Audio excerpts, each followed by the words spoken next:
السلام عليكم ورحمة الله وبركاته. لا تنسى الاشتراك ووضع لايك للقناة لنشر المزيد من الأخبار. المنتخب العراقي في خطوة استثنائية، أعلن المدير الفني لمنتخبنا الوطني خيسوس كاساس عن سفر الفريق إلى سلطنة عمان قبل يوم واحد فقط من موعد المباراة المرتقبة. تأتي هذه الخطوة في إطار الاستعدادات المكثفة التي تهدف إلى تحقيق أفضل أداء في المنافسات القادمة. سيخوض المنتخب وحدة تدريبية واحدة في عمان، حيث يسعى الجهاز الفني إلى استغلال الوقت المتاح لتحفيز اللاعبين وتعزيز روح الفريق. يعتبر هذا التوجه غير تقليدي، إلا أن كاساس يؤمن بقدرة لاعبيه على التأقلم السريع مع الظروف الجديدة، مما يعكس ثقة كبيرة في إمكانياتهم الفنية والبدنية. تتضمن خطة التحضير التركيز على الجوانب التكتيكية والتقنية، بالإضافة إلى رفع مستوى التنسيق بين اللاعبين. كما سيعمل الجهاز الفني على معالجة أي نقاط ضعف تم رصدها خلال المباريات السابقة، لضمان تقديم أداء قوي ومتميز يليق بتاريخ المنتخب. تأتي هذه المباراة في إطار تصفيات هامة، حيث يسعى منتخبنا لتحقيق الفوز وتعزيز موقفه في المجموعة. يتطلع الجميع إلى رؤية أداء مميز من اللاعبين الذين أظهروا خلال الفترة الماضية روحا قتالية وإصرارا على تحقيق الانتصارات. أعلن رئيس اتحاد الكرة العراقي عدنان درجال عن قرار زيادة أسعار تذاكر مباراة العراق والأردن، والتي ستقام ضمن التصفيات المهمة. تأتي هذه الخطوة في إطار السعي لتعزيز الإيرادات المالية للاتحاد وتوفير تجربة مميزة للجماهير التي تتابع الفريق الوطني. وبموجب القرار الجديد، تم تحديد الأسعار على النحو التالي: 75,000 دينار عراقي لمنطقة الVIP، و50,000 دينار عراقي لمنطقة 1 سيات، و52,000 دينار عراقي لمنطقة 2 كيات، و20,000 دينار عراقيا فقط لمنطقة 3 كيات. تتوقع الجماهير العراقية حضورا كبيرا في هذه المباراة، نظرا لأهمية اللقاء في مسيرة المنتخب الوطني. كما أن رفع الأسعار يأتي في ظل الطلب المتزايد على التذاكر، حيث يسعى اتحاد الكرة إلى ضمان توفير بيئة مريحة وآمنة للجماهير خلال المباراة. من المتوقع أن تسهم هذه الزيادة في تحسين مستوى الخدمات المقدمة خلال المباريات، بما في ذلك تسهيل الوصول إلى الملعب وتوفير مرافق مناسبة للجماهير. يأمل درجال أن تساهم هذه الخطوة في تحسين الأجواء العامة للمباراة وتعزيز الروح الرياضية بين الجماهير. عبر يوسف الأمين نجم منتخبنا الوطني عن طموحاته الكبيرة خلال تصريحاته الأخيرة، مشيرا إلى رغبته في صنع التاريخ مع الفريق عبر الوصول إلى كأس العالم 2027. وأكد الأمين أنه يشعر بفخر كبير بعد تسجيله هدفا في المباراة السابقة أمام إندونيسيا، حيث قال: ليس كل يوم تسجل أمام 65,000 مشجع في تصفيات المونديال. الهدف الذي سجله الأمين لم يكن مجرد نقطة في مباراة، بل كان رمزا للأمل وطموح الجماهير العراقية التي تتطلع إلى رؤية منتخبها يتألق على الساحة العالمية. وأعرب عن أمله في تكرار هذه اللحظة السعيدة مرة أخرى أمام حشد جماهيري كبير، مما يعكس التزام اللاعبين بتحقيق النجاح في التصفيات. وأوضح الأمين أن الوصول إلى مونديال 2026 الذي سيقام في الولايات المتحدة وكندا والمكسيك يشكل حلما كبيرا لكل لاعب في المنتخب.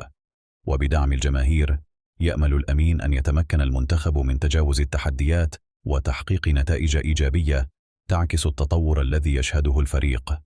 إن طموحات يوسف الأمين تعكس روح الفريق بأسره، حيث يسعى الجميع لتحقيق إنجاز تاريخي يضيف فخرا جديدا لكرة القدم العراقية. أفادت قناة كردستان للصدأ أن مدرب منتخبنا الوطني خيسوس كاساس قرر استدعاء مدافع نادي دهوك ماسيس أرتين ليكون ضمن قائمة الفريق للمباراتين المقبلتين في تصفيات كأس العالم أمام منتخبي الأردن وعمان. ويأتي هذا الاستدعاء كبديل للاعب علي فايز الذي تعرض لإصابة في الفترة الأخيرة.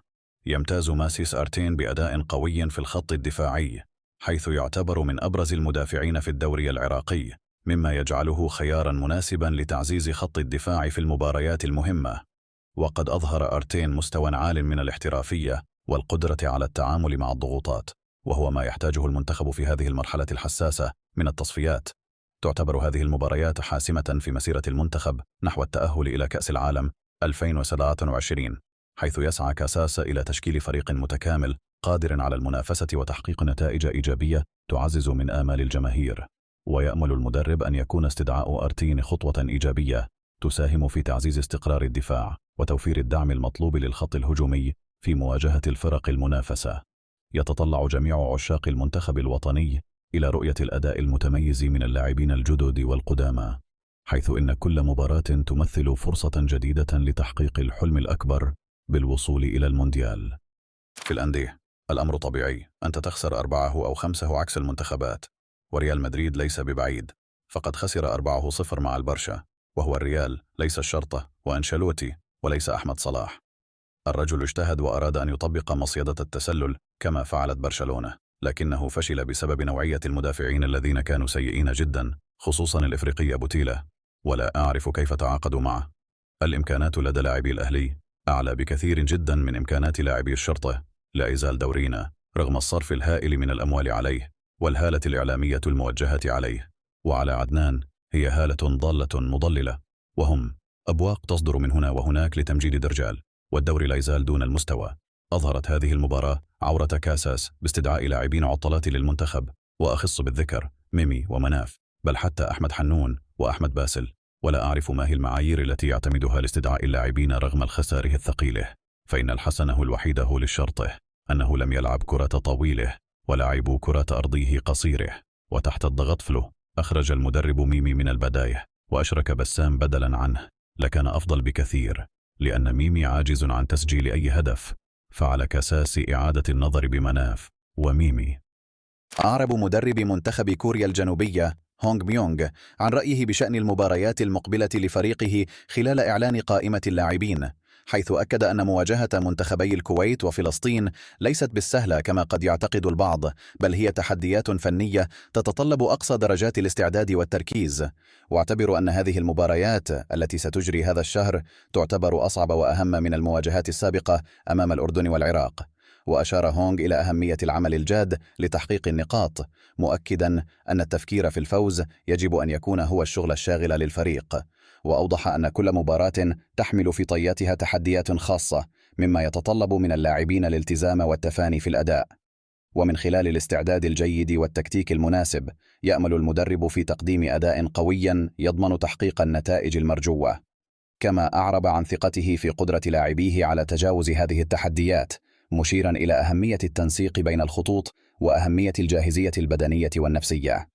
إن تصريحات هونغ تعكس روح الفريق وطموحاته في المنافسات القادمة، حيث يسعى المنتخب الكوري الجنوبي إلى تعزيز مكانته في التصفيات وتحقيق الأهداف المرجوة. الجماهير الكورية تترقب بشغف الأداء المتميز الذي يمكن أن يقدمه الفريق في هذه المباريات الحاسمة.